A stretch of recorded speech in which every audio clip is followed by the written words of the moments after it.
Countries at risk for interstate mass killing 2024-25.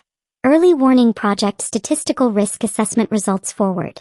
Genocide and related crimes against humanity are devastating in their scale and scope, causing enduring scars for survivors and their families and long-term trauma in societies.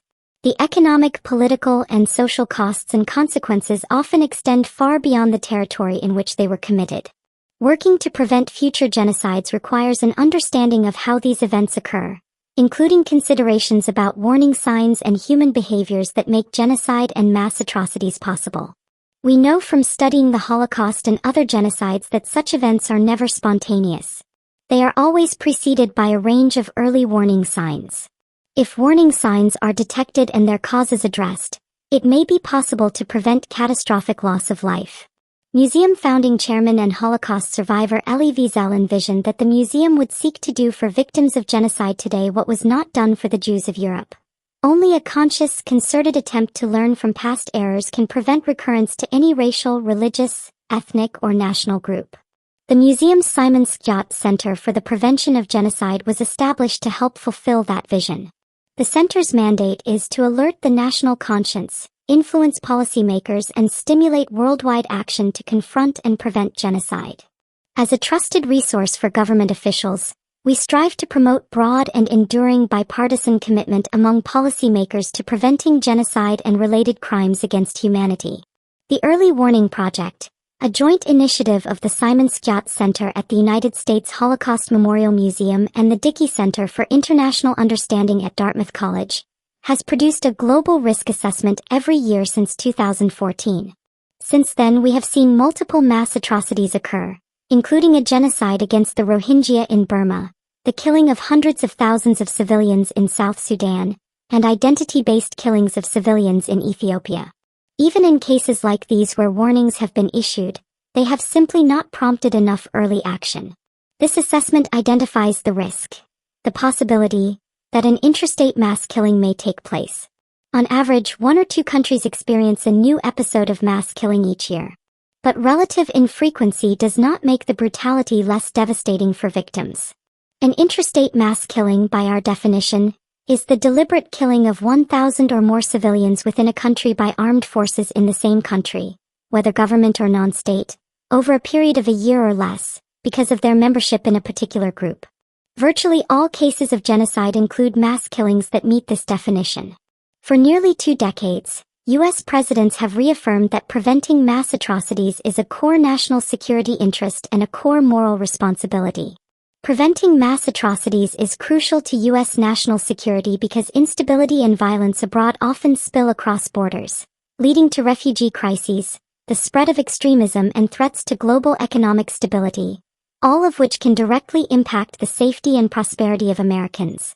When we act to prevent atrocities, we help stabilize regions and foster global peace, which in turn reduces the likelihood of threats to our own nation. One of the Simon Skjodt Center's goals is to ensure that the U.S. government, other governments, and multilateral organizations have institutionalized structures, tools, and policies to effectively prevent and respond to genocide and other mass atrocities. The Early Warning Project is listed in the Bipartisan Global Fragility Act, 2019, as a source to help determine where the U.S. government should prioritize its global fragility strategy, a landmark 10-year effort to improve U.S. action to stabilize conflict-affected areas and prevent extremism and violent conflict. The more governments and international organizations develop their own early warning tools and processes, the better our Early Warning Project can help serve as a catalyst for preventive action. For example, the U.S. Atrocity Risk Assessment Framework, updated in 2022, sets out guidance for the kind of in-depth analysis that should be conducted on countries near the top of our statistical risk assessment. In many places, interstate mass killings are ongoing, in countries such as Burma, Ethiopia, and Sudan. These cases are well known. But this risk assessment's primary focus, and the gap we seek to fill, is to draw attention to countries at risk of a new outbreak of interstate mass killing. We use this model as one input for selecting countries for more in-depth research and policy engagement. The Simon Skjodt Center focuses on situations where there is a risk of large-scale, group-targeted, identity-based mass atrocities, or where these are ongoing, and where we believe we can make the most impact based on a combination of factors. These factors include the ability for Simon Skjodt Center staff or partners to conduct rigorous field work in the area, or a pre-existing level of staff expertise in the area, opportunities for effective engagement with the community at risk, and the need to draw attention to cases where policy, media, and public attention are lower than merited by the level of risk. Preventing genocide is of course difficult. In deciding how to respond, policymakers face an array of constraints and competing concerns. As we confront ongoing crises, we must not neglect opportunities to prevent new mass atrocities from occurring. We know from the Holocaust what can happen when early warning signs go unheeded. We aim for this risk assessment to serve as a tool and a resource for policymakers and others interested in prevention. We hope this helps them better establish priorities and undertake the discussion and deeper analysis that can help reveal where preventive action can make the greatest impact in saving lives. Naomi Kickler, Director, Simon Skjodt Center for the Prevention of Genocide. December 2024. Introduction. Policymakers face the challenge of simultaneously responding to ongoing mass atrocities and trying to prevent entirely new mass atrocity situations. A critical first step toward prevention is accurate and reliable assessment of countries at risk for future violence. The Early Warning Project's Statistical Risk Assessment uses publicly available data and statistical modeling to produce a list of countries ranked by their estimated risk of experiencing a new episode, or onset, of interstate mass killing. This report aims to help identify countries where preventive actions may be needed. Earlier identification of risk broadens the scope of possible preventive actions. In essence, our statistical model identifies patterns in historical data to answer the following question. Which countries today look most similar to countries that experienced mass killings in the past, in the year or two before those mass killings began? The historical data include basic country characteristics, as well as data on governance, war and conflict, human rights and civil liberties, and socioeconomic factors. This report highlights findings from our statistical risk assessment for 2024 to 25, focusing on countries with the highest estimated risk of a new mass killing in 2024 or 2025, countries where estimated risk has been consistently high over multiple years, countries where estimated risk has increased or decreased significantly from our last assessment, countries with unexpected results. We emphasize that this assessment is just one tool. It is meant to be a starting point for discussion and further research, not a definitive conclusion.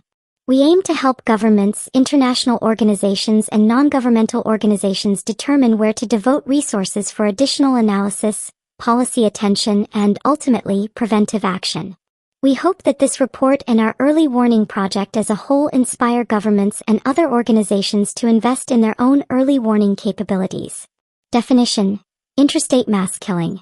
By our definition, an interstate mass killing occurs when the deliberate actions of armed groups in a particular country, including but not limited to state security forces, rebel armies, and other militias, result in the deaths of at least 1,000 non-combatant civilians in that country over a period of 1 year or less. The civilians must also have been targeted for being part of a specific group. Mass killing is a subset of mass atrocities, which we define more generally as large-scale, systematic violence against civilian populations. Understanding these results. Before discussing the results, we underscore 5 points about interpreting this statistical risk assessment. First, as a statistical matter, mass killings are rare. On average, about 1.4% of countries see a new mass killing in any given year. That means about 2 countries. Our risk model predicts a similar number of new episodes of mass killing, so the average 2-year risk estimate produced by our model is 1.6%.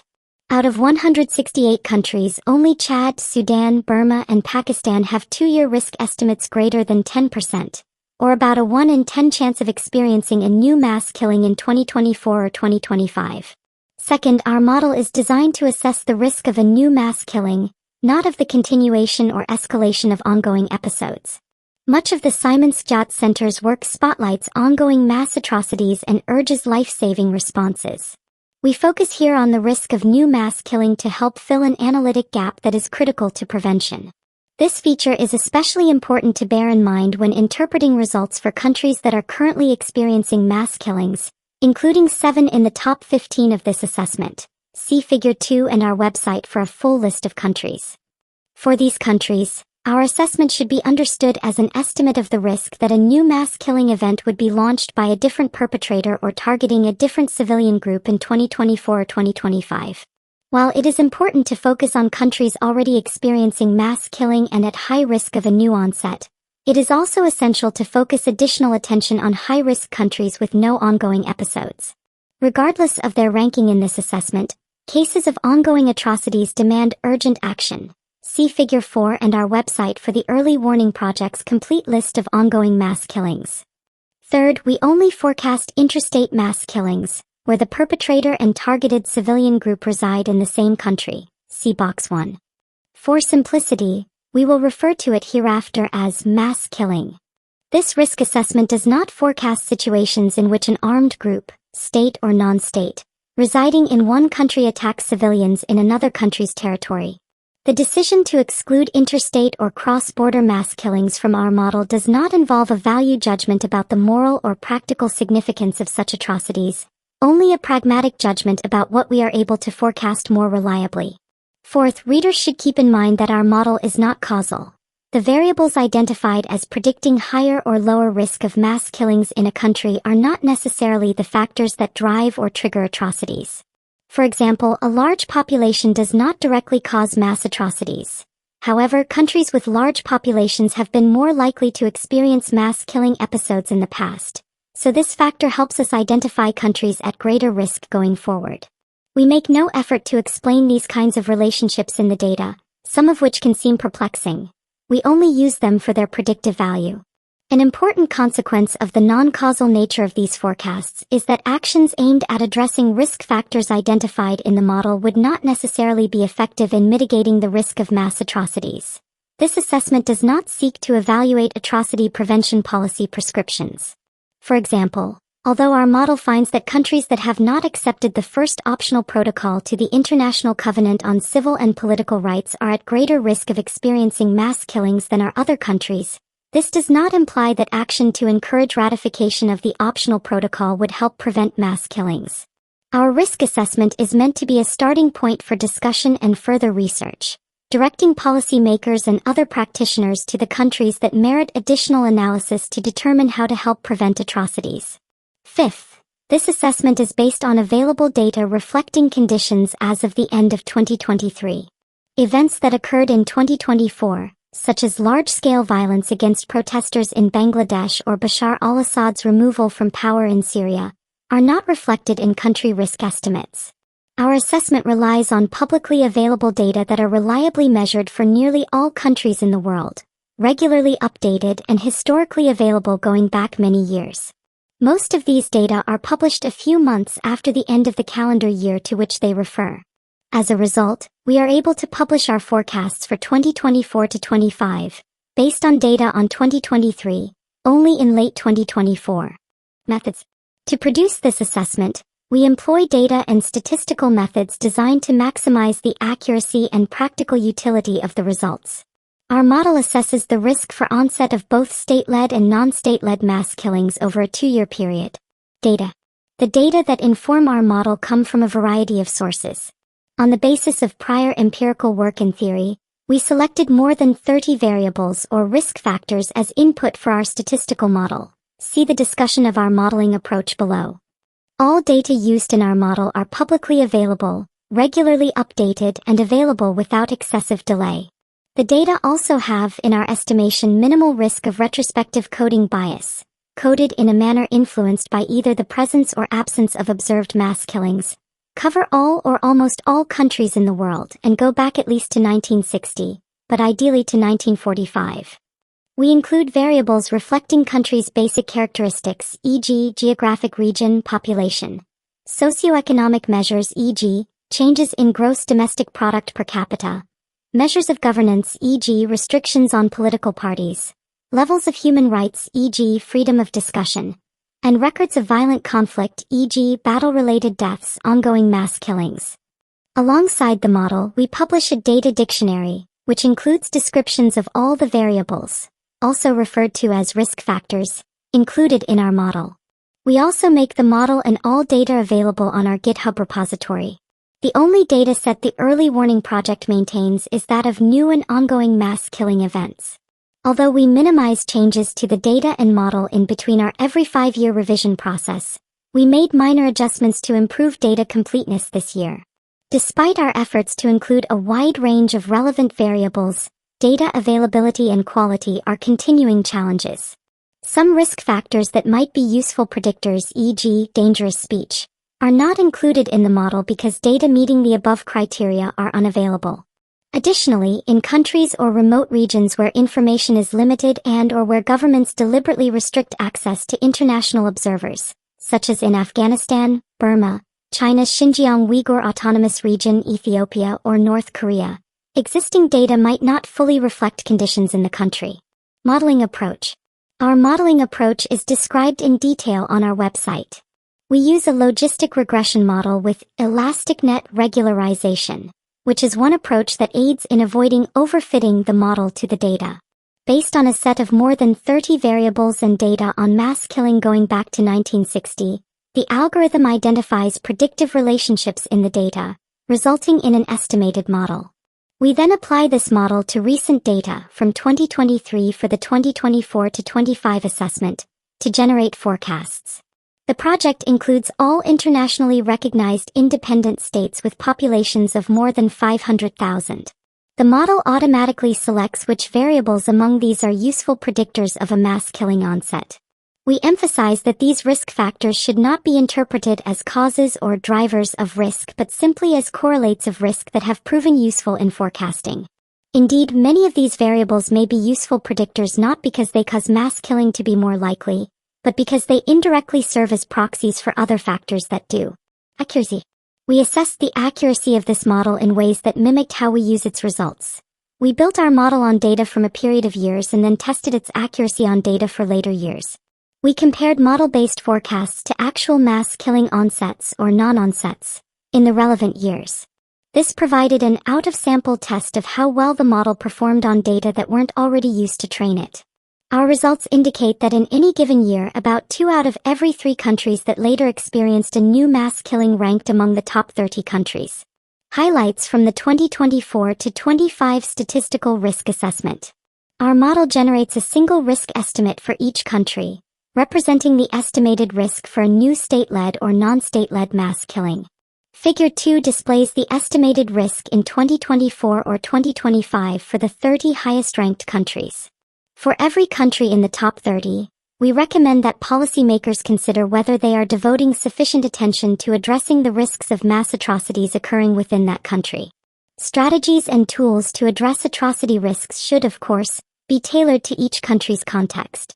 Further qualitative analysis is needed to understand the drivers of risk in a given situation, the mass atrocity scenarios that could be deemed plausible, and the resiliencies that could potentially be bolstered to help prevent future atrocities. This kind of deeper qualitative assessment is exemplified in Early Warning Project reports on Uganda, 2024, Indonesia, 2022, Côte d'Ivoire, 2019, Mali, 2018, Bangladesh, 2017, and Zimbabwe, 2016. Concerned governments and international organizations should consider conducting their own assessments of countries at risk, which should suggest where adjusting plans, budgets, programs, and diplomatic strategies might help prevent mass killings in high-risk countries. For example, the 2022 U.S. strategy to anticipate, prevent, and respond to atrocities outlines commitments by the U.S. government to conduct these types of assessments on identified priority countries, guided by the U.S. Atrocity Risk Assessment Framework. Because these qualitative assessments are resource-intensive, policymakers should prioritize that type of analysis on countries whose risk estimate is relatively high, according to the Statistical Risk Assessment, and where opportunities for prevention exist. In the paragraphs below, we discuss each country's statistical risk ranking and note instances of ongoing violent conflict, group-targeted human rights abuses, and significant events that pose risk for major political instability. These brief summaries include information that goes beyond the data in our statistical model, but they are not intended to provide a comprehensive analysis of factors contributing to atrocity risk. Rather, they are intended to serve as starting points for those who are interested in deeper qualitative analysis. For each country, We also identify the specific factors that account for the risk estimates from our model. See methods for more detail on the risk factors in the model. And note whether the country is experiencing an ongoing mass killing. Note: asterisk indicates an ongoing state-led mass killing. Degree indicates an ongoing non-state-led mass killing. Some countries have multiple ongoing episodes of one or both types, e.g., Burma/Myanmar has 3 ongoing state-led mass killings. Nigeria has an ongoing state-led and an ongoing non-state-led mass killing. Risk-based ranking is in parentheses. The probabilities displayed here are associated with the onset of an additional mass killing episode. See the full list of ongoing mass killings on our website. Key questions users should ask. The results of this risk assessment should be a starting point for discussion and analysis of opportunities for preventive action. For countries in each of the following categories, we recommend asking certain key questions to gain a fuller understanding of the risks and adequacy of policy response and to identify additional useful lines of inquiry. Highest risk and consistently high risk. Are the risks of large-scale systematic attacks on civilian populations in the country receiving enough attention?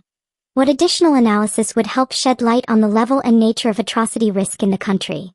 What kinds of crises or events, e.g., coups, elections, leadership changes, protests, etc., might spark large-scale violence by the government or non-state actors? Increasing risk. What events or changes explain the big shifts in estimated risk?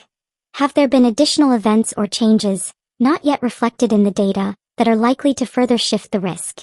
Is the increase part of an ongoing trend? Unexpected results.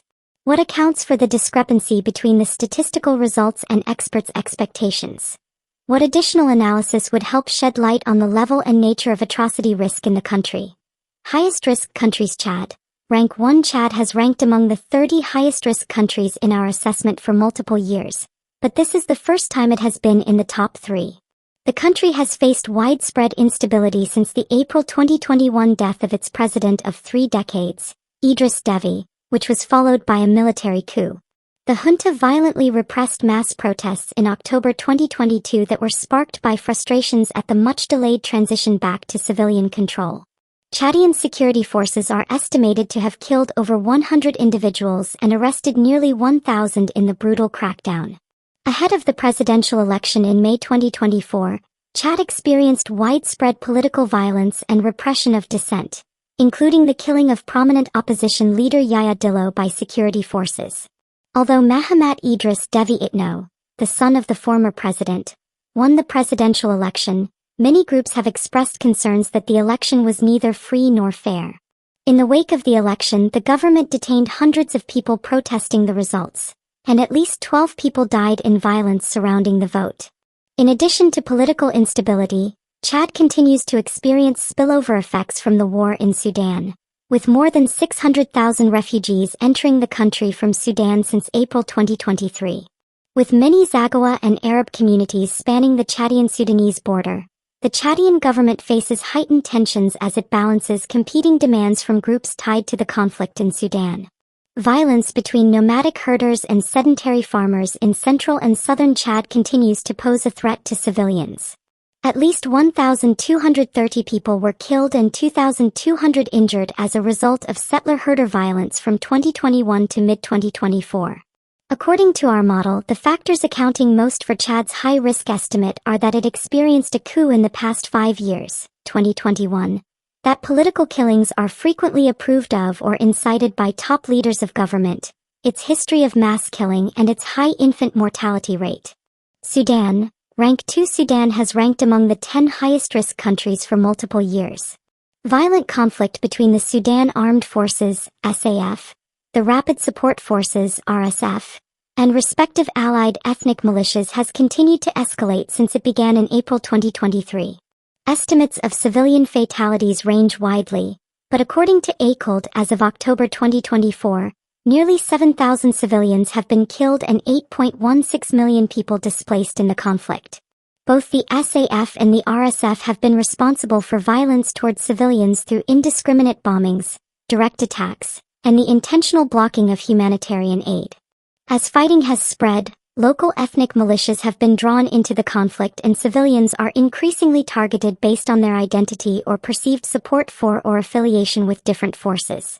There continue to be widespread and systematic reprisal attacks and rampant sexual and gender-based violence, largely associated with RSF forces. Civilians in Darfur have endured some of the worst violence, with RSF and allied militia forces intentionally targeting civilians, primarily non-Arab, based on their identity and perceived support to the SAF. The Early Warning Project considers the RSF's attacks in Darfur to constitute a non-state-led mass killing that began in 2023.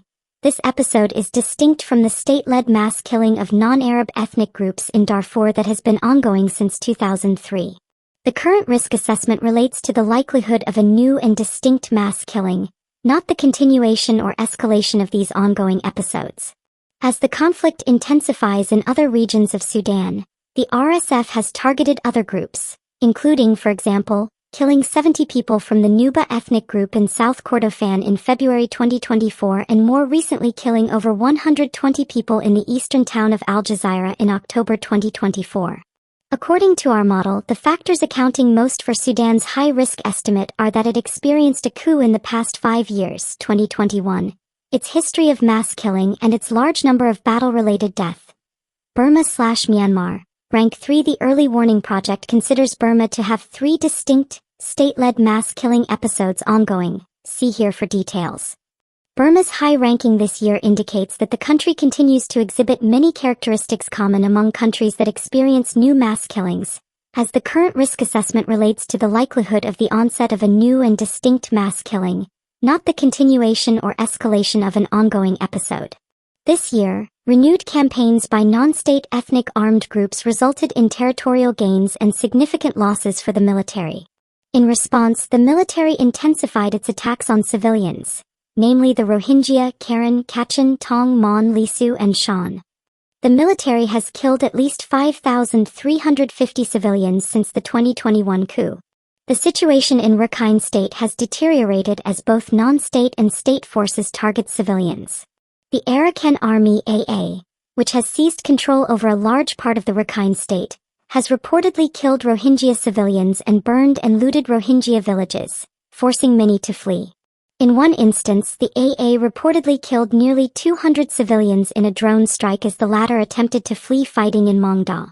Additionally, both the military and ethnic armed groups have forcibly recruited civilians as soldiers or labor through kidnapping, violence, and threats.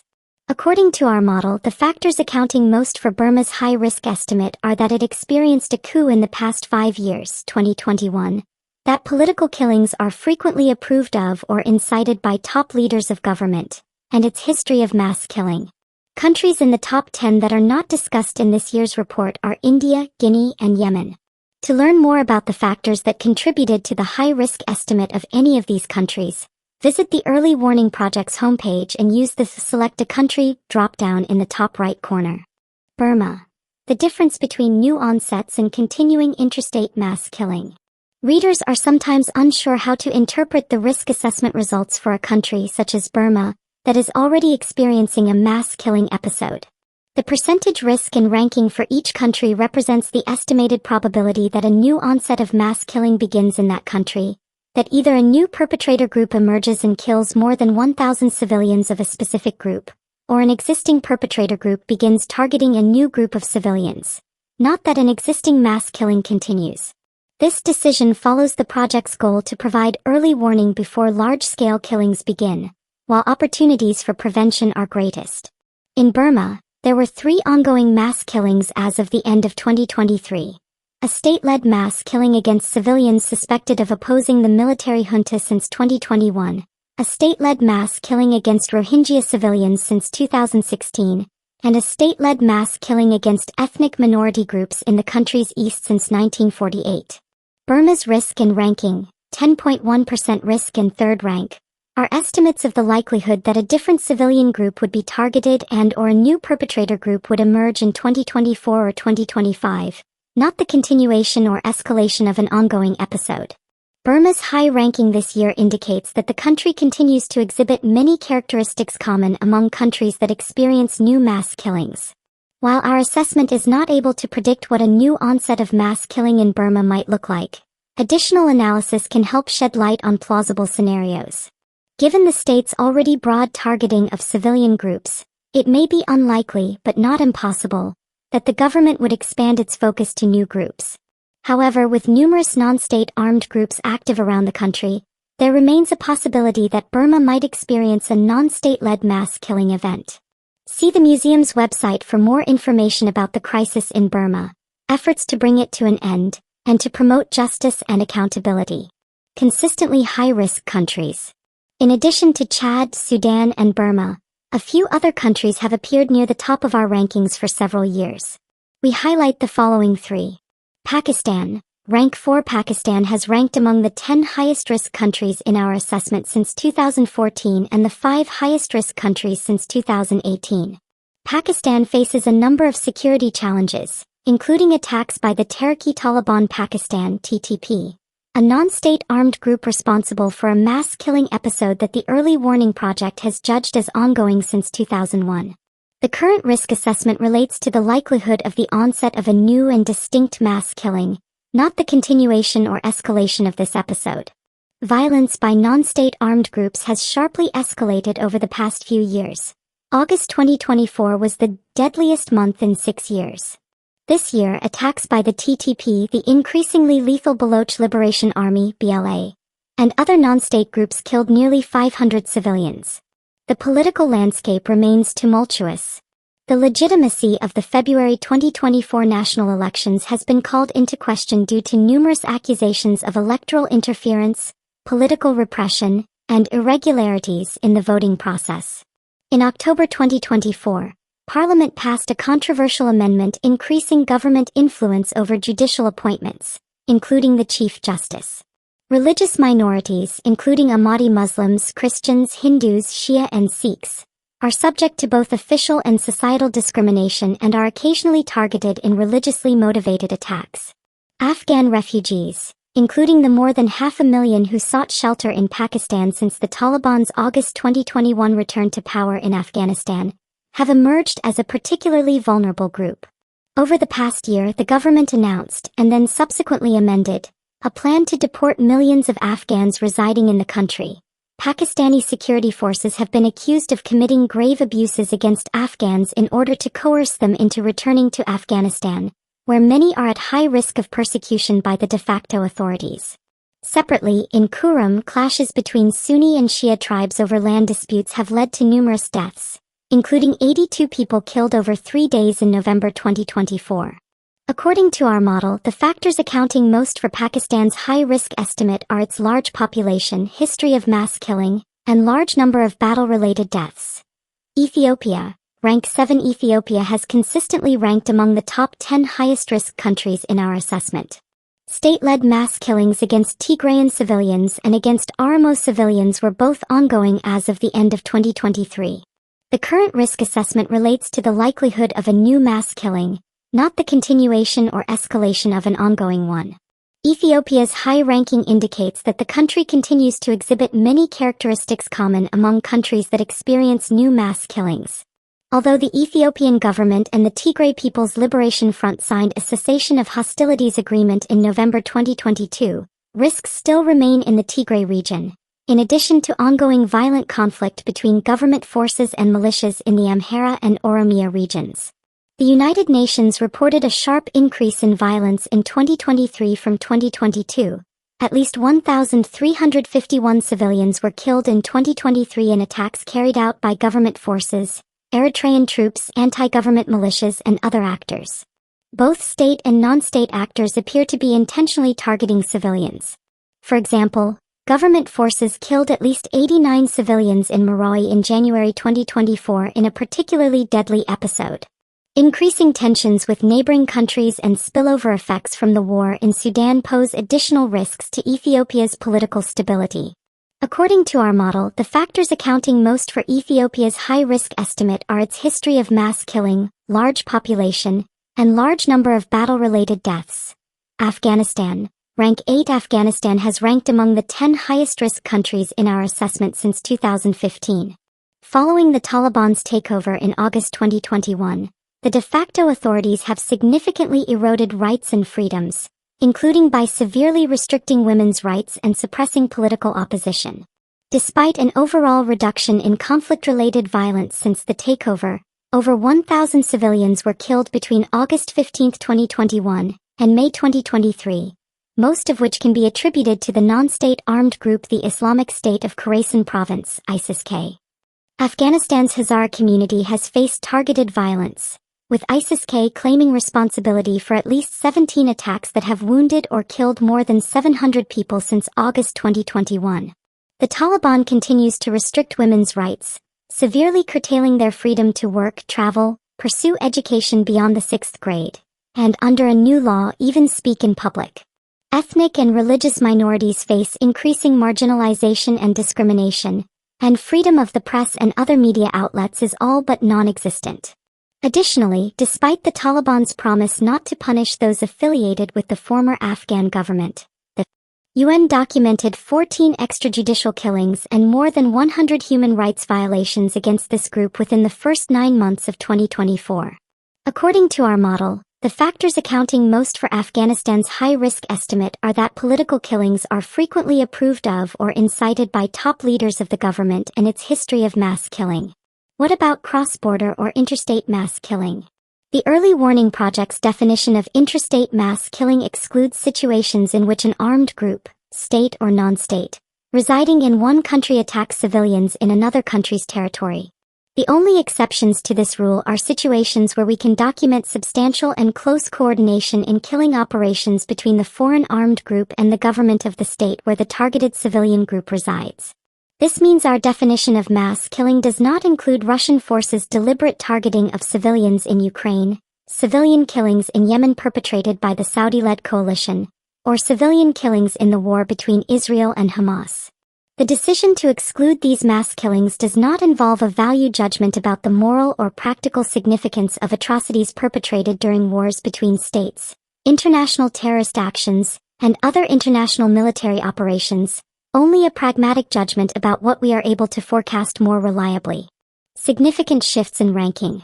We highlight 2 countries that moved up in our rankings substantially between the 2023-24 and 2024-25 assessments. Burkina Faso, rank 6. Burkina Faso rose from 29th last year to 6th this year, primarily because this is the first year we recorded that the country had experienced a mass killing onset, in 2019, and because according to VDEM, it now bans some political parties. This year, the Early Warning Project determined that there has been an ongoing non-state-led mass killing of civilians by militant non-state Islamist groups since 2019. The current risk assessment relates to the possibility of a new and distinct non-state-led or state-led episode beginning, not to the ongoing episode continuing or escalating. In 2024, the conflict between state forces and Islamist non-state armed groups, such as the Jamaat Nusrat al-Islam wal Muslimin (JNM) and the Islamic State in the Greater Sahara (IS), continued. Notably, the JNM claimed responsibility for an attack on civilians in Barcelona in August that killed 200 people. Islamist groups have also blocked food and humanitarian aid to civilians, leading to starvation. Additionally, state-led forces have targeted civilians in their military operations. On February 25, the Burkina Faso military executed at least 223 civilians, including 56 children, in the villages of Nandin and Soro for their suspected collaboration with Islamist groups.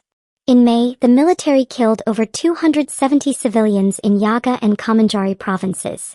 Along with extrajudicial killings, Burkina Faso security forces have reportedly used intimidation, arbitrary detention, forced disappearances, and unlawful recruitment to suppress journalists, human rights defenders, political opponents, and dissenters.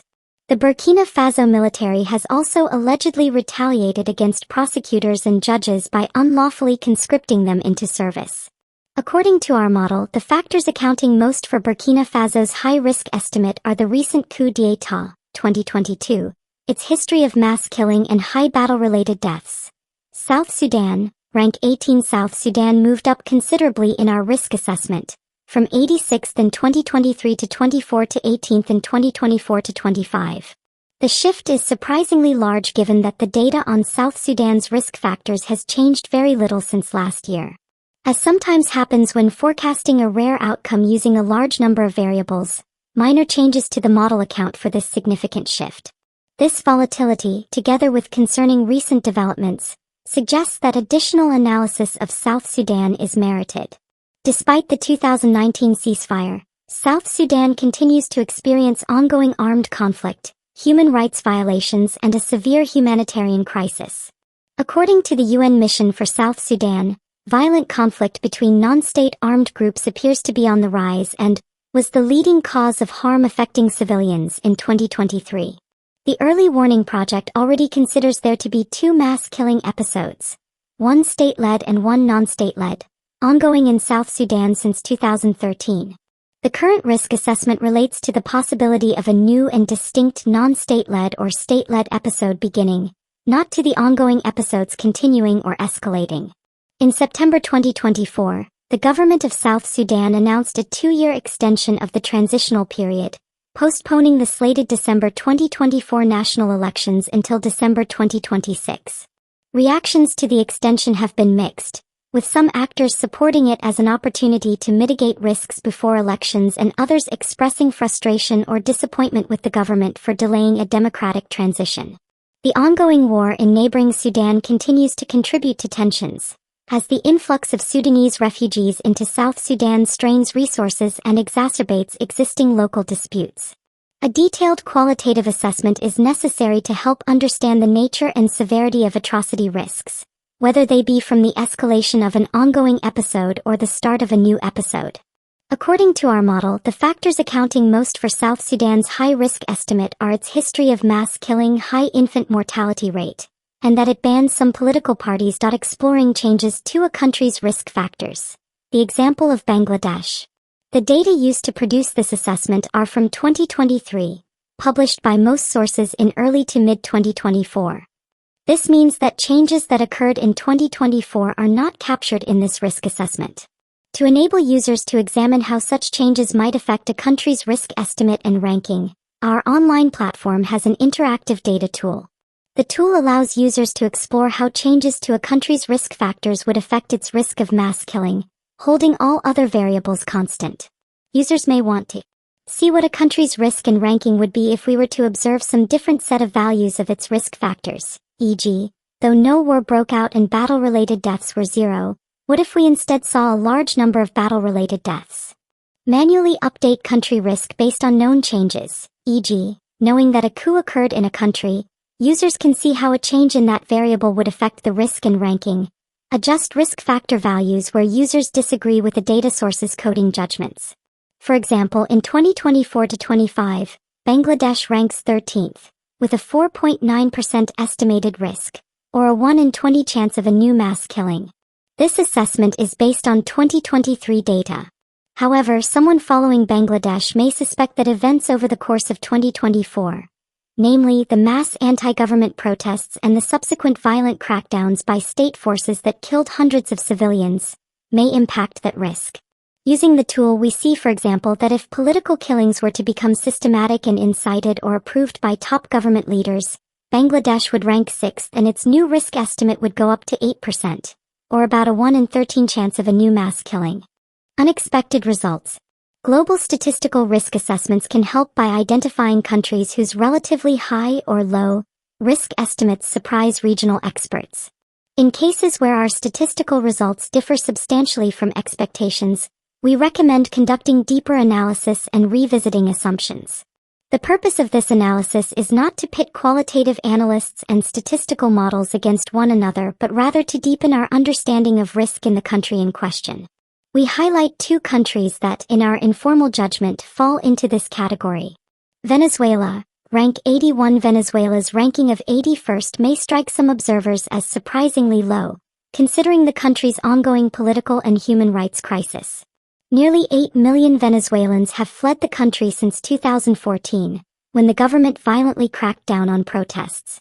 A 2020 UN fact-finding commission concluded there were reasonable grounds to believe that the government had committed crimes against humanity, including murder, torture, rape, and enforced disappearances.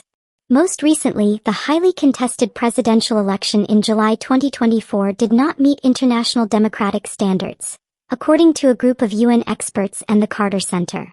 Following the elections, mass protests erupted and were met with violence, largely by state forces, including organized intimidation of opposition supporters, the mass arrest of more than 2,200 political dissidents, and the killing of at least 23 protesters or bystanders.